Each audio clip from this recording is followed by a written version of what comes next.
Are we allowing people to die at the altar of politics, at the altar of money and profit for big corporations? Are we at the point where we're not willing to listen to physicians, people who have been experts in their field for decades, because they are questioning the establishment ideology, and because we're not willing to listen to them, we are allowing people to die? The reason that I did this video is because I am very concerned not just about censorship by big tech companies, about bias in the media. As many of you know, that's my background. I was a TV news reporter for many years.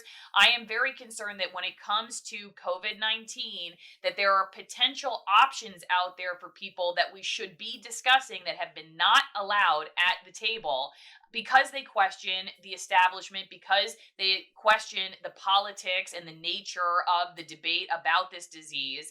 And because of that, we're all suffering because we are not allowed to access information that could potentially be life-saving for people out there who need to hear it. This video is not about a cure for COVID-19. This is about a doctor who successfully treated patients with COVID-19, talking about how he was silenced and censored by the federal government. Dr. Brownstein, could you real fast just run people through your background so that they know your education and how long you've been in practice? So I'm a board-certified family doctor. I've been in practice 28 years, and I've been practicing in a suburb of Detroit, West Bloomfield, Michigan.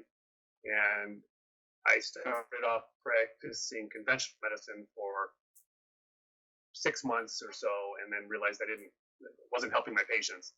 And I searched for a different way to do things. And really, I switched to holistic principles right after that, and have been pretty much doing that for the last 28 years or so. And written numerous books and articles, and I read a newsletter, and see patients in a busy office. You do holistic treatments, but you are a medical doctor. You have an MD. You went to medical school. You did residency just like every other medical doctor. I'm a board-certified family doctor, and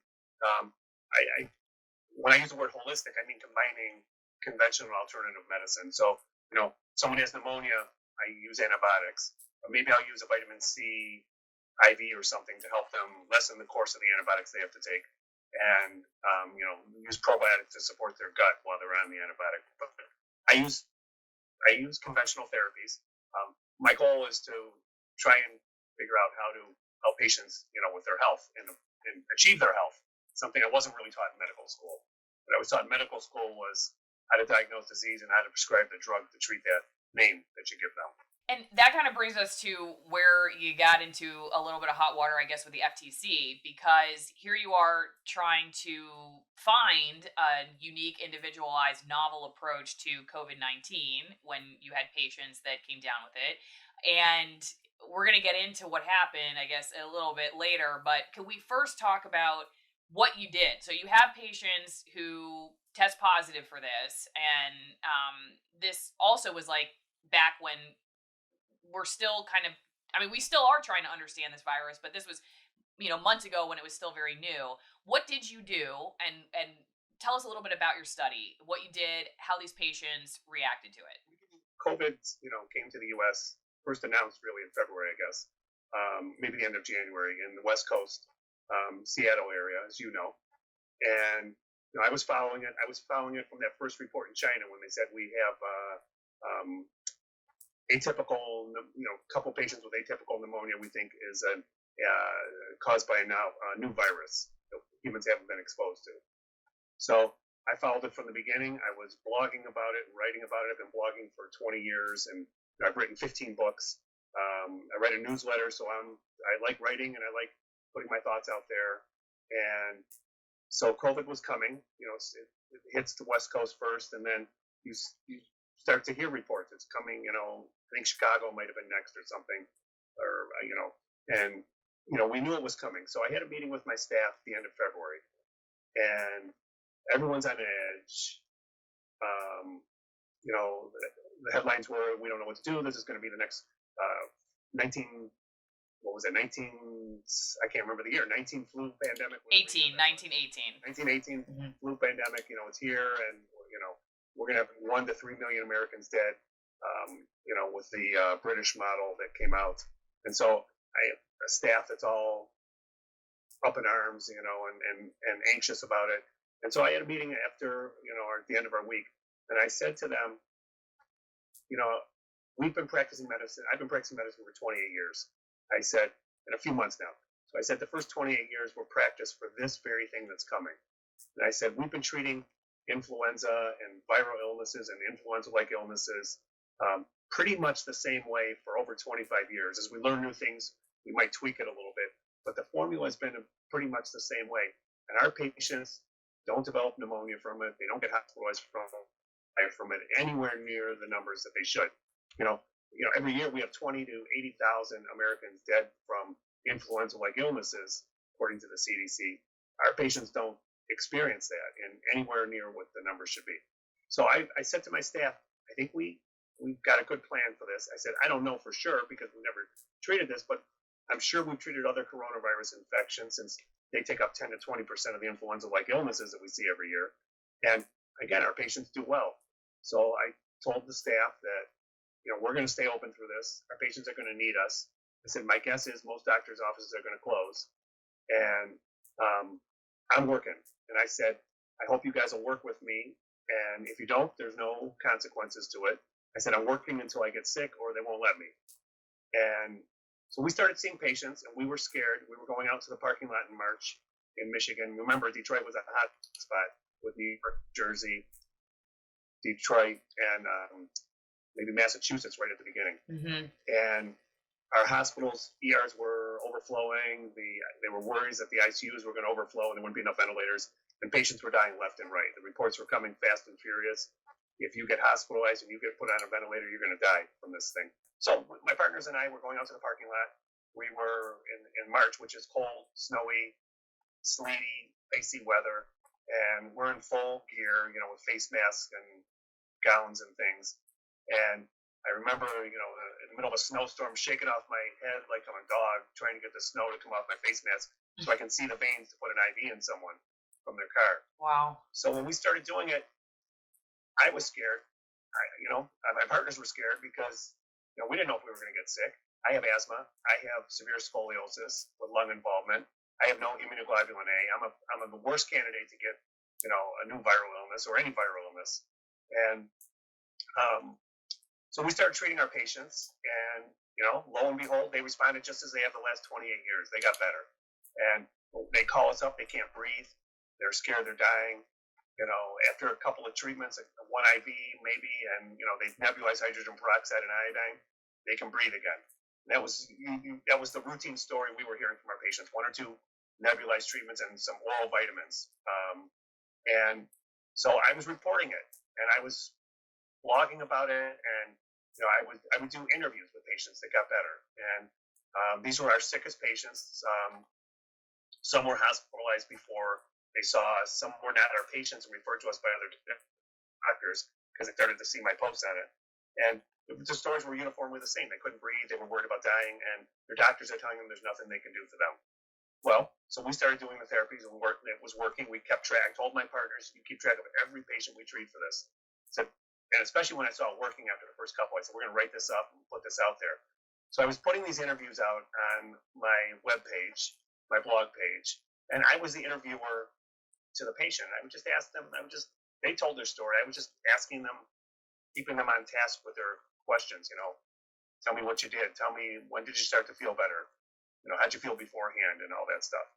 And so lo and behold, after about a month of that, and the day before I get a warning letter from the FTC telling me to cease and desist, my partner and I were playing tennis through this whole crisis to get rid of our anxiety and keep us sane.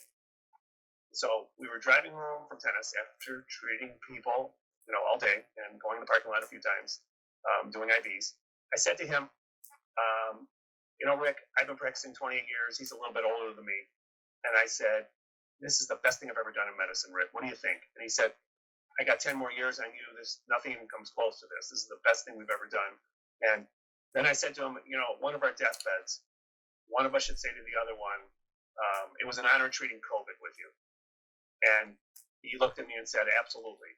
So the next day I get a letter from the FTC telling me that And they went through all my blog posts on COVID, especially the interviews, and they bullet pointed out things patients said and things I said.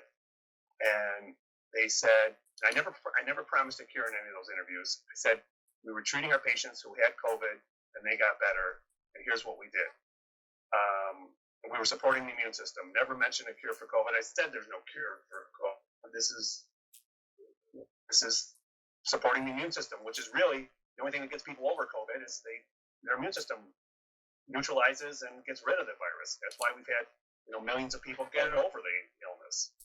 So I get a letter from the FTC telling me because there's no preventive treatment or cure for COVID, because there's no human trial showing anything you say that relates to preventive treatment or cure for COVID exists, you can't say that. So you must stop.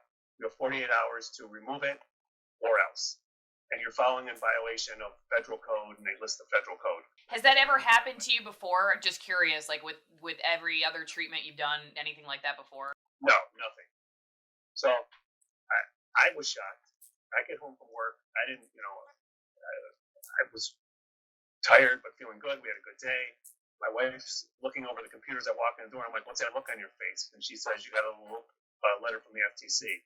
Holding my bags, I got my coat on, and I said, what does that mean? She said, well, I think we have to close the website down, close your blogs down. You can't do any more of those interviews and can't write about COVID anymore. My first comment to her was, maybe it's time to retire.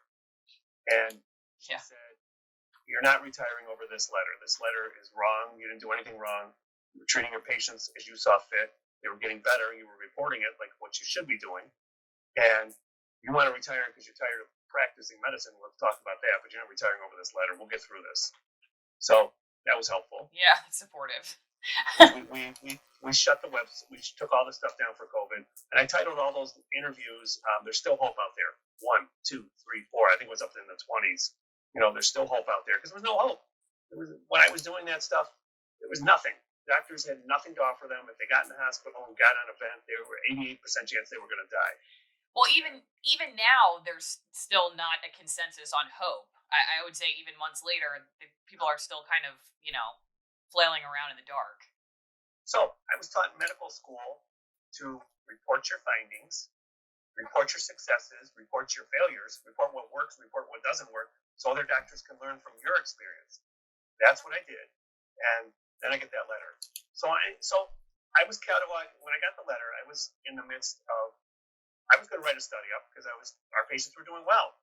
And, at that point I got the letter, I just stopped. And I stopped for about 2 weeks, and I tried to, gather my senses, get anxiety under control, and figure out what am I going to do here. I'm the first in my family to get a federal agency after them. Right. And I'm curious, Dr. Brownstein, like when you're thinking through all of this, is your mind going to, could I end up in jail? I mean, where does your mind take you to worst case scenario if you continue down the road of treating people or talking about it with this letter? You should talk to my wife because I asked her a bunch of times, am I going to jail for this? And she's a lawyer, and so yeah, my mind went there. Of course, I looked up the law, and there's big penalties and potential jail, and they can take all your assets. They can, it's a federal government. Right. They can do a lot to you. So after about 2 weeks of moping and, letting anxiety get me, I decided I didn't do anything wrong. I'm treating my patients as I see fit. That's what I was trained to do. And, I wrote up a study, and we have 107 patients in the study. We had 1 hospitalization, 107 patients, and no ventilators, no deaths. They recovered much quicker than the numbers that are out there, and I reported that. And our study consisted of using some oral vitamins, vitamin A, C, D, and iodine, nebulized hydrogen peroxide and iodine. And then if they were sicker, they got IVs of hydrogen peroxide, vitamin C, and shots of ozone. And therapy cost $200. I wrote it up, got a peer review. Yep. Published. I actually have it on the screen right now, so people, and I'll link it in the description of the video, so if people want to look it up for themselves, they can. I highlighted one part in your abstract. A novel treatment program combining nutritional and oxidative therapies was shown to successfully treat the signs and symptoms of 100% of 107 patients diagnosed with COVID-19. So, here you are, you have something that seems to have been pretty successful, and like nobody wants to hear about it, or lots of people want to hear about it, but the federal government's concerned about you. I mean, to you, like, as you're thinking through this and you say, hey, 100% of my patients responded positively, but I'm not allowed to talk about it, that's got to be pretty frustrating for you. So I published a study, and anxiety comes back to me right away because I figured, great, now the government's going to marshal its resources against me, a family doctor. That lasted a couple days. I let it go. So we sent a letter to the FTC, the same gentleman who signed the warning letter, and we said, you said in your letter, because there's no human clinical trials showing what you say works, there's no preventive treatment or cure for COVID-19, therefore you need to remove it. So we sent a letter, we quoted that out of the letter and said, well, we now have a human clinical trial. Here's the trial, we attached it. We'd like to post it to our website without comment. And we get a letter back within 24 hours saying, no, it's not a randomized controlled trial, therefore you can't do it. Now, in my study, I say the reason we didn't do a randomized trial was because ethically and morally, if I withhold a treatment from a patient that's sick that I think is going to help them, how the hell am I going to sleep at night? Right. I can't do that to my patients, and I wasn't going to do that. COVID was a new treatment. We didn't know what was going to work or wasn't going to work. I'm not going to withhold anything that I think might help them, just as any doctor wouldn't. Mm-hmm. And look, the doctors in the hospital were trying their best as well, too, doing their therapies, when the patients were dying. I'm not criticizing doctors here, but I'm not doing a randomized trial and not treating patients with things that I don't think works. That's not who I am. So that's where we are right now with the FTC, and I'm still silent on it. And but the positive out of this is I'm writing a book called A Holistic Approach to Viruses, because I found out books have First Amendment protection, even though I don't. Yeah, it definitely is a chilling effect, I think, on the medical profession, and unfortunately is not, I don't think, getting enough attention in mainstream media, this sort of battle behind the scenes of medical professionals who are trying to get the word out about what's worked, or even just questioning certain policies, and like for their entire careers have been looked at as experts in their field until now. And now it's like all of a sudden, if you question the establishment narrative, you are thrown to the wayside, almost like this is like Salem witch trials 2020. I've never seen it in my lifetime, but granted I'm 38 and I don't really remember like SARS and MERS back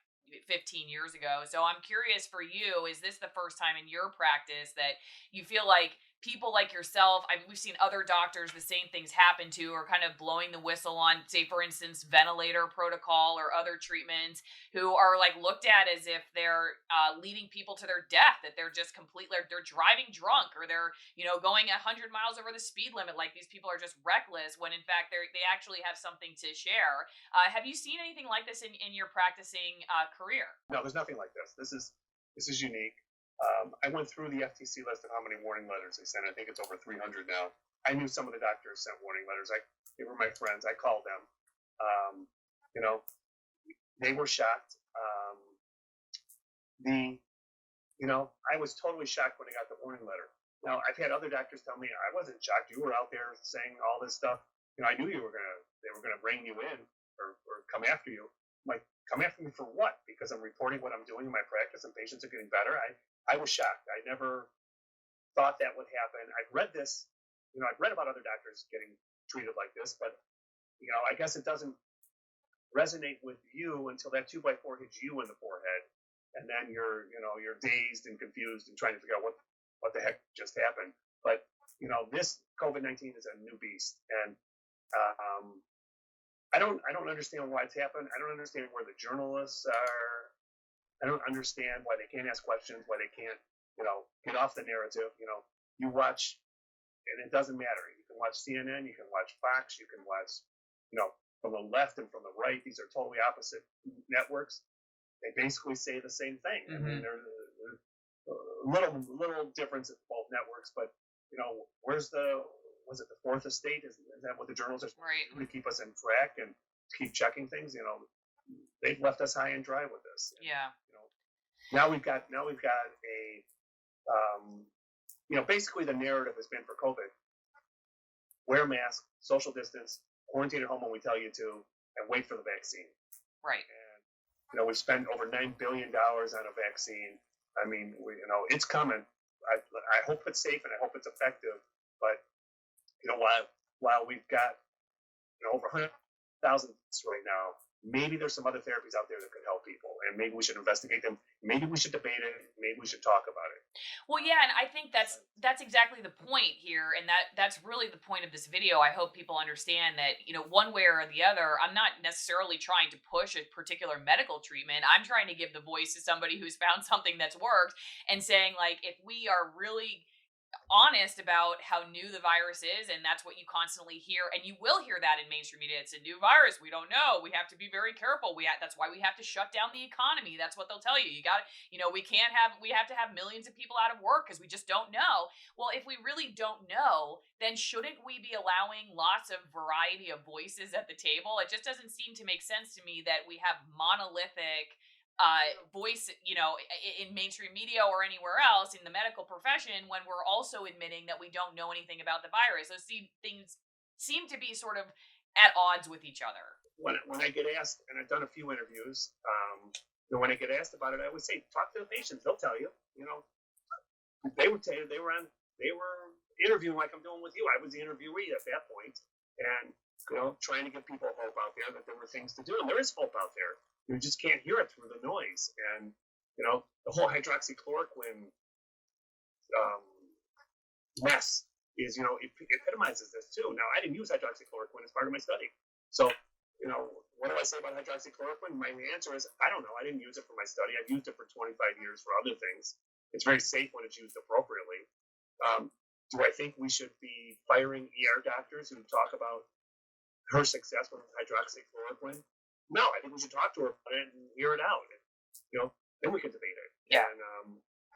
And what's happened to our country? I find it very odd, and I've seen other journalists, thankfully, agree with this, so I know I'm not totally crazy. I find it very odd to see journalists calling for censorship. I think we're at a place in history where there's probably a lot of fear, I guess, because of the access that now the public has to information, whereas before, like, mainstream media was the beginning and end of your options for where you were going to get your information, and now you have YouTube, like where we're on right now, or other social media platforms. But now you have this collusion between media, big tech companies, sometimes the government, and they're kind of, at the rate at which people are able to access information, they're trying to suppress what they believe is outside the circle of acceptable ideology. And I will say that, like, I did another video on my channel, which just goes to show the hypocrisy. One of my videos was on the protest, the economic protest that people were engaging in across the country regarding the shutdowns due to COVID-19, saying, hey, we should open back up. That was demonetized on my channel as harmful behavior, those protests.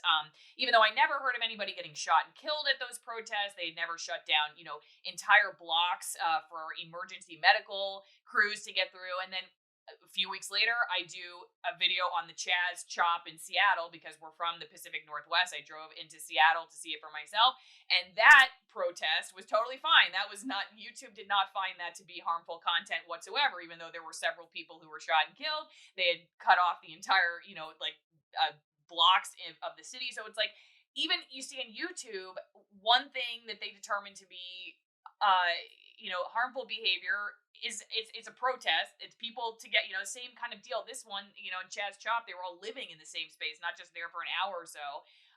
And that wasn't harmful. And so that's why people start to get very skeptical. And I think it's unfortunate, because I think even the media is trying to, like, suppress the skepticism instead of just admitting that, like, hey, hang on a second, there's probably reason for people to be concerned that they're not getting the full story here. And that's why I wanted to talk to you, because here you are, like, this guy who's trained just like every other medical doctor. You've tried other treatments that have worked. You're going down a path that's helpful. And hey, if what we want is for people to get better and to survive this, why wouldn't we want to talk to you? And that's, to me, that's where this all ends up. And that's the greatest concern for me, is that are people needlessly dying because folks like yourself are not getting the chance to speak up? And I think that's the responsibility that you were talking about, sleeping at night. I think there are people out there that should really be wondering if they should be sleeping at night because they have been disallowing people like yourself to the table. It's terrible. And you missed a big factor in your start of this analysis. You said government the media. There was a third thing you said. Big tech. Big tech. Well, big tech, you shouldn't mention big pharma, because big pharma is controlling our legislature, it's controlling the airways. They're more advertising and all the news shows and all the shows on TV anyways. And, they want nothing more than to have billions of people on the planet have to get this vaccine that's going to come forward. Like I said, I hope the vaccine is safe and effective. But until we have a vaccine that's safe and effective, what are we going to do? We're just going to watch people die, or just lock us in our homes and tell us to wear masks and social distance, which we haven't done so well with that, up to now. So I think it's a sad place we're in. I'm just disappointed. I'm disappointed in the whole country. I'm disappointed in our leadership from the top to the bottom, and everyone seems to have left us at the altar. That's what I think. That just I don't know what's happened to our country and where we're going to go from here, but unless we make a statement that we've had enough. And you're right about the skepticism. That's why people are looking elsewhere. That's why 40% are going to follow President Trump off a cliff no matter what he says, because they're irritated. Everyone's irritated, and perhaps rightfully so, because how do you trust the information that's coming out there? That's what I've been blogging about. That I went to medical school. I was as straight as an arrow. I never took a vitamin in my life before I became a holistic doctor. I didn't grow up in a holistic household. We went to the doctor. We listened to the doctor. We didn't question the doctor. We took what the doctor prescribed us, and that's how I grew up. That's what I wanted to do in medicine. And then I realized 6 months into it, these drugs aren't working like I was taught in med school. People aren't getting better on them. There's got to be a better way out there. And, these drugs are actually causing problems. I mean, there's even more drugs to prescribe for those drugs. So how do I support people? How do I build up their health? How do I make them healthier? That's what led me to holistic medicine. And that's what I've been writing about in my newsletter, my books, my blog posts.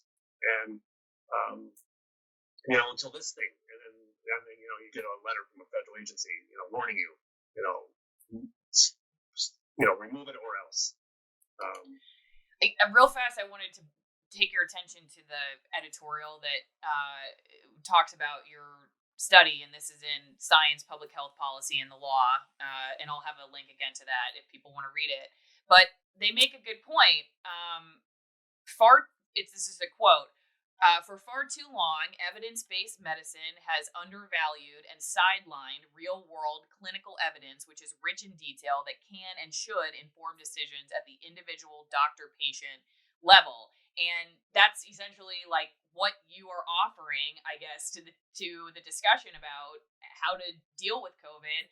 Why, I guess, do you think, and I don't know, maybe there's not an easy answer to this, but why do you think that in an era and with a virus where all we really have right now is this exact like real world clinical experience, right? It's like it takes a long time to do, years worth of following people and research and all that stuff. And so this is what we need to go with right now, right? I mean, you would think that that's what we have.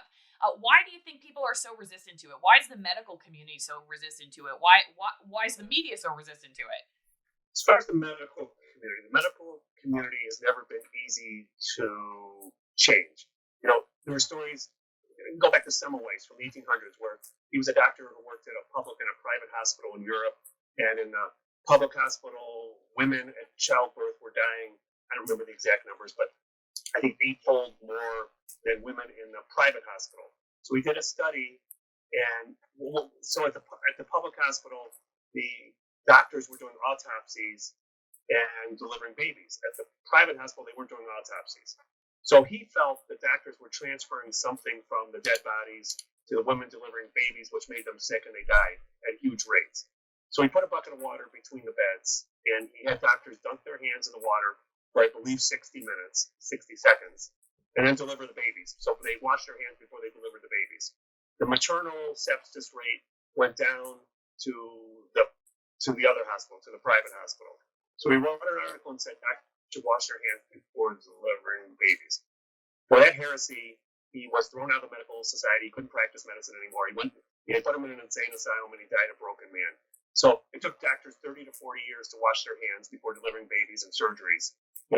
And during that time, they said it was all nonsense. So medicine has never been easy to change, but that's why we have debate in medicine, and you publish studies and you publish your findings, and you can talk about it now.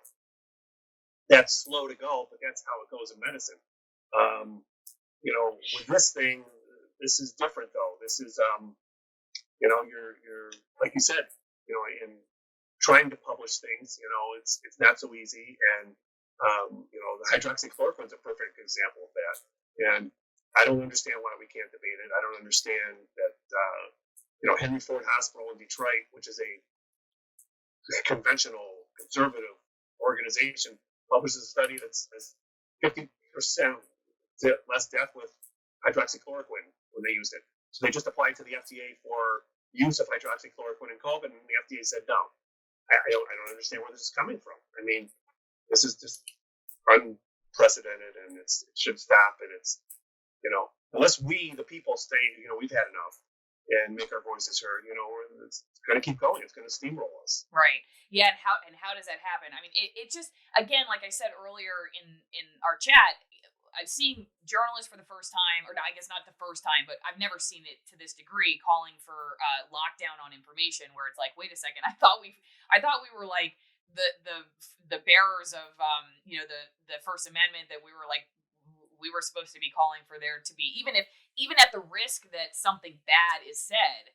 Like, to me, like, the risk of the good stuff being withheld is worse. Like, I would rather take the risk that every once in a while somebody says something that then, okay, eventually arguments come to the table to decide, hey, it's invalid. I'd rather take that risk than the risk that good stuff never makes it to the table. And not just journalists, but scientists I've talked to, like I've seen as I've posted about free speech on my other social media channels, having scientists say, you yourself as a journalist are doing harm to the people who come to your channel, who follow you, because you're just letting them read anything. Like, you're just letting them see any. And here I am, like, well, first off, shouldn't people get to make decisions for themselves in the United States of America? Like, shouldn't we allow for people to not necessarily need us as the babysitter? And then secondly, how can a scientist or a journalist or somebody in a field that, like, you brought up that study, which I read about because I just had a baby a few months ago, and I remember reading that exact case. How do people in a field that should know the consequences of calling for punishment, censorship of new ideas, because there is a long precedent of that as a very real danger? Why in this case would they say, no, this time we really need to have a lockdown. This time we really need to go after doctors. This time we need to go after scientists. Like, didn't we learn from these previous cases, like the one you just brought up, that oftentimes the new ideas are looked at skeptically and then, punished? And so in 2020, we shouldn't be calling for witch trials of people who are bringing forth new information about a virus that, frankly, we don't know anything about. It just, to me, it's bewildering. I do kind of wonder if everything post-Trump has kind of become this way, that we're seeing a politicization of weird things that before had never been politicized, simply because of the climate we're in. I don't know. I don't have a good answer, but to me, the ultimate danger is that if you should be able to seek a treatment that you want as an adult in the United States of America, and if you've got something that works for people, you should be able to tell people about it so they can seek it if they want it. I would agree with you. And look, I didn't start off my medical career thinking I was going to go in a different direction than what I was taught. I thought I was going to move along that direction. Well, things changed, and things change in medicine every day, and things should change in medicine every day. Otherwise, we'd be sitting there bloodletting everybody for every condition and hoping that it worked. So, as far as my colleagues go, I think that, I heard from a lot of doctors around the country, especially in New York and New Jersey, were working in those hospitals when people were dying. They were devastated. They wanted different therapies. They knew what they were doing wasn't working. They didn't know what to do.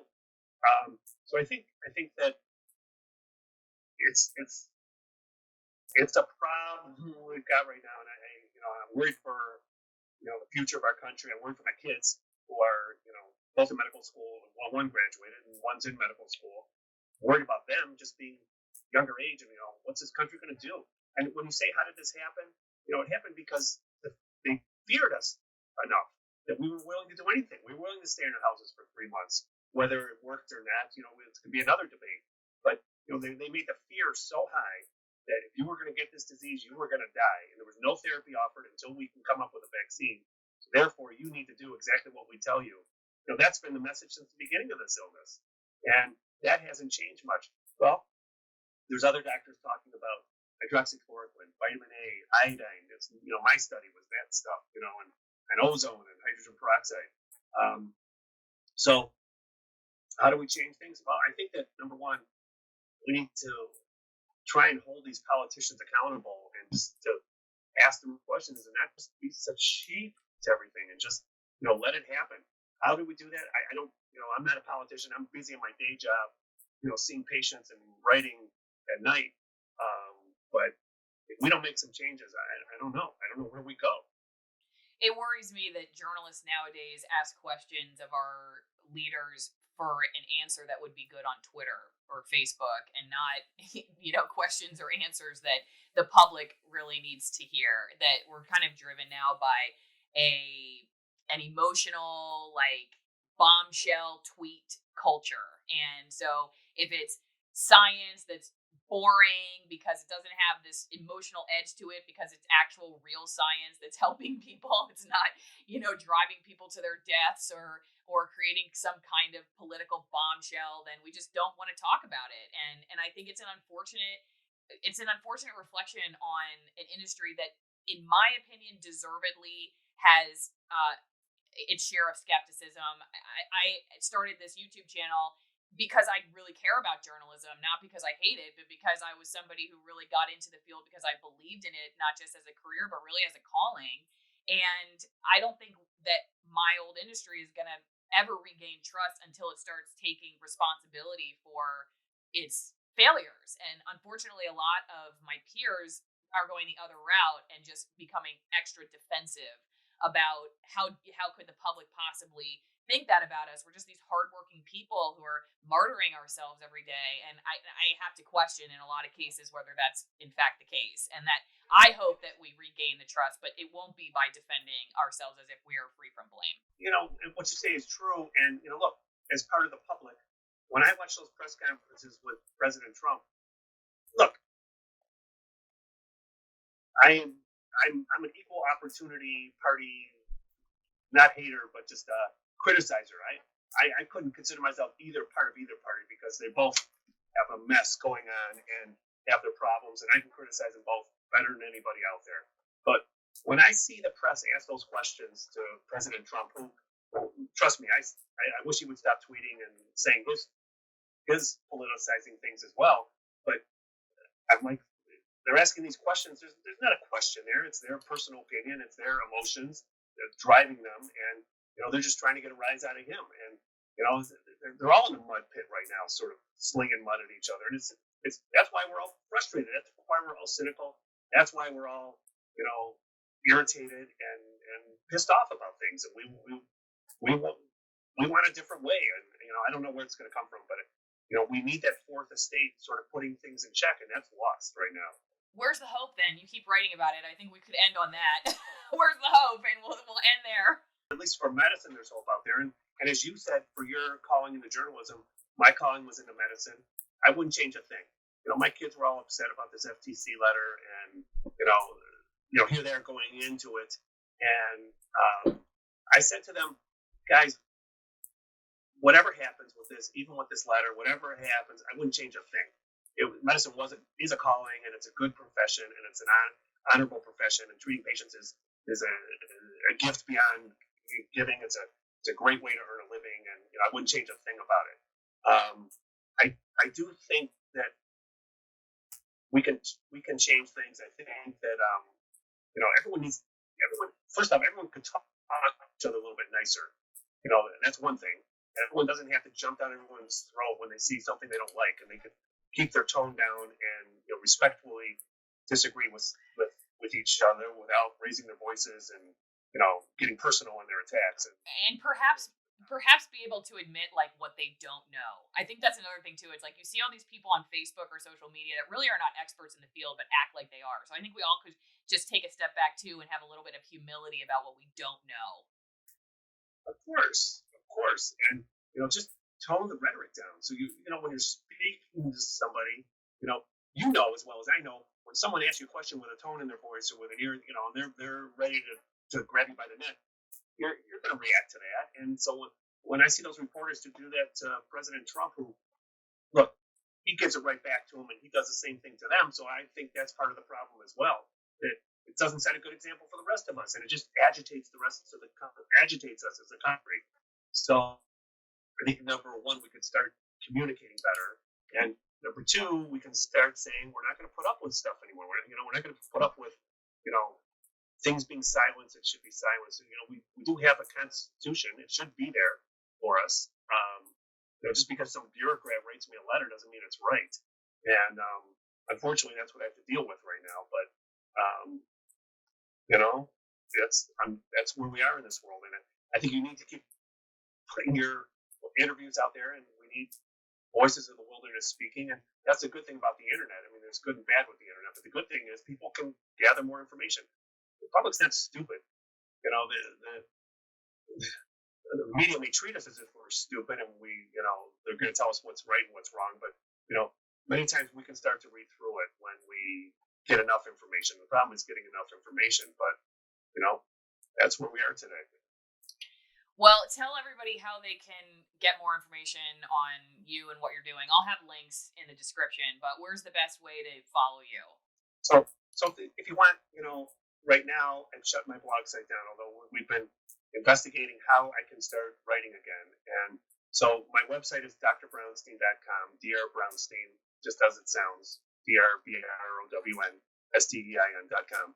And I have 15 books out there. I've written books to, basically try and tell people there is hope out there. There are natural things you can do to support the body. And what works in my practice and what doesn't work. I write a newsletter, a national newsletter. I'm doing interviews now. I've got my anxiety under control over this thing, and I will be back writing. Once I can figure out how not to get any more letters or problems from federal agencies. Again, like you said, it's not like you're necessarily like saying you're the god of COVID-19 and everybody should listen to you. It's just like we should have a conversation. That's what this should all be about. And you know what? Honestly, Dr. Brownstein, it's not just your field and COVID-19. There's a lot of topical conversations right now where there are just certain things that people aren't allowed to say, which could be valid points, but we have seen kind of a lockdown because of, like, you've heard the term cancel culture. And so it'll be interesting to see where this goes, like where this leads us, because I think it could go a couple of directions. But for the people who are starting to get more and more frustrated, I wonder how that bubbles up. That actually concerns me too. It's like, what are the consequences of keeping people more and more at bay from information that could be helpful, and then growing and sort of giving fuel to like legitimate, you have these conspiracy theories out there where people are just like all kinds of, does it just make people so paranoid and so skeptical that, like you said, they'll follow somebody off a cliff because they don't want to listen anymore to what would be conventional because it just totally failed them. I don't know. We'll see, but I do appreciate your taking the time to do this, and definitely I'll be paying attention to what happens with your FTC battle, and if I can find you a constitutional attorney, I will send him your way. Finish by saying I never said I had a cure for COVID. Never said any of that. I said we're treating the immune system, supporting the immune system so it can treat coronavirus like it treats all the other viruses and bacteria we're exposed to, neutralize it and help the body get rid of it. And I'll finish with, since when did supporting the immune system become against the law? That's how I feel right now. Well, and exactly because I actually just saw these articles, like one in CNN, for instance, quoting Dr. Fauci saying that obesity, hypertension are all like risk factors for COVID-19, diabetes. The CDC says all of this stuff. So if you have these mainstream figures that are regularly being quoted saying that your underlying immune system and your other diseases, these risk factors, like, yeah, okay, so it would make sense, just like with new cancer treatments that we're finding, that when you have individualized approaches and you're helping the immune system, that your body can fight back. Like, what's so crazy? It does seem... What I've been writing about for 20 years, right. that Americans finish last in nearly every health indicator according to the World Health Organization. We're last or next to last. Every single one of them. COVID is a perfect example of what's wrong with our country. We're unhealthy. 2/3 of us are overweight or obese, and we got hit much harder than other countries because we're so unhealthy. This is exactly what's wrong, and there's no mention from the powers that be and Dr. Fauci. How do we get our health back? They're just mentioning put on a mask and social distance, wait for the vaccine. I don't think that's the way to do it right now when tens of thousands, over 100,000 of us have died. It's when the postmortem of this is written medically, this is going to be one ugly autopsy that comes through. Let me tell you.